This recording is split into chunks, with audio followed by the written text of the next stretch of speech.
Hi, my name's Woodrow Hunt, and I'm a Klamath Modoc and Cherokee filmmaker. And here's just a short video about how I became a filmmaker and how I'm working today in film and video production in Portland, Oregon. So it all kind of began, my interest in film began in middle school and high school. And high school was really when I knew this is what I wanted to do as a career. And so I applied to attend film school.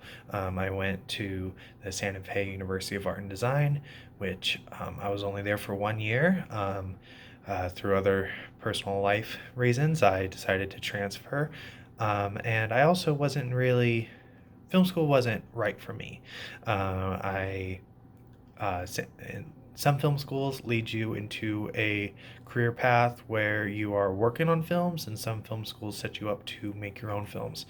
And the film school I was at in Santa Fe um, in, was setting me up to work in film. New Mexico has a very strong film union, and the school was teaching me how to later join the union and work on larger film projects for on Netflix movies or other larger films on the soundstage that they had on campus. Um, and for at some points, I thought that was what I wanted to do, but I later learned that's not what I wanted to do, and so I transferred schools and I moved back to Portland and attended Lewis and Clark. While I was at Lewis and Clark, I started working with a friend of mine to be freelance filmmakers and work on um, projects with small businesses, essentially just trying to get our foot in the door.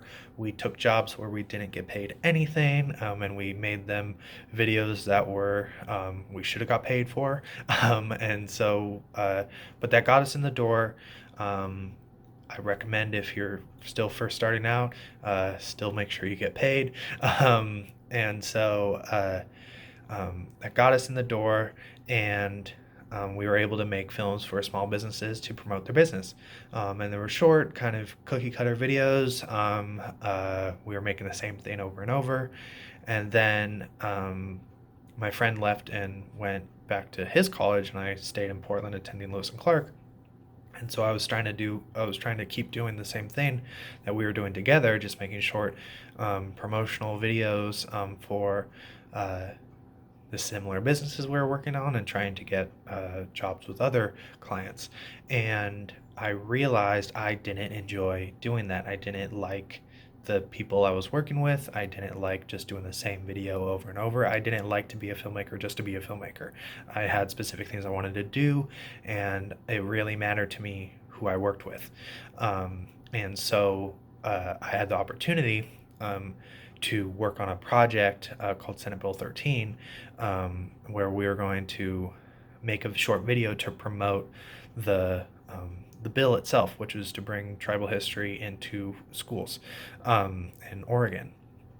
And I worked on that project, and the whole structure was very similar to jobs I had done before, but the difference was I was working on a subject close to me, and I was working with people from my community who I knew, and other people also from surrounding communities who I didn't know and got to meet on the job. And I loved it. I had a great experience. And so I started my business. Actually, first, when I first started it, I basically just was like, as myself, I'm only going to work on projects with Native people and work in the community, and that's what I was going to do. And then luckily, I got some advice and was told to start a business, and so I started my business called Thule Films. And uh, with the same decision, Thule Films will work on projects with collaborating with tribes, Native-owned businesses, or on projects that collaborate with Native people in the indigenous community. And um, that distinction set me aside from other businesses where I was community and relationship focused while creating videos. And so um, all my business is slightly different. I've received small business advice. I've attended how to start your own business classes, even while owning my own business, and the advice was always very different. than my situation. It was, you need to maximize the amount of your clients, because in this industry, clients don't come back. So you need to get new contracts, new clients all the time. And I'm just sitting there going, I've worked with the same 3, 4 people um, over the last 4 or 5 years, with new people coming in and out um, within that to expand on my projects, but also sometimes the new people then stick around for 3 more years.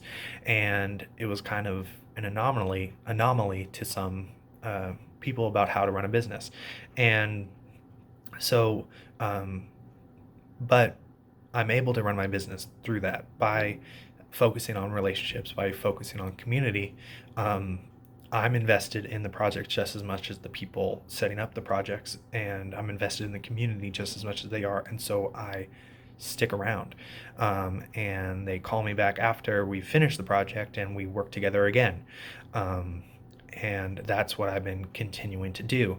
To maintain my life as a filmmaker, I've had to make other accommodations.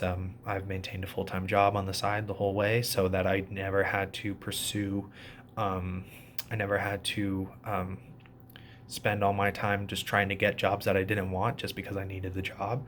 I was able to keep my passion a passion and not burn out on it, while also maintaining um, a business. And so this is how I became a filmmaker, and there's so many other paths for people. But as a person focusing in one community, this scarcity mindset that some people have of, you don't want to exclude possibilities of your business.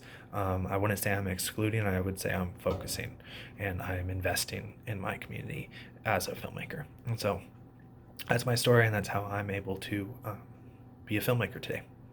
Thank you.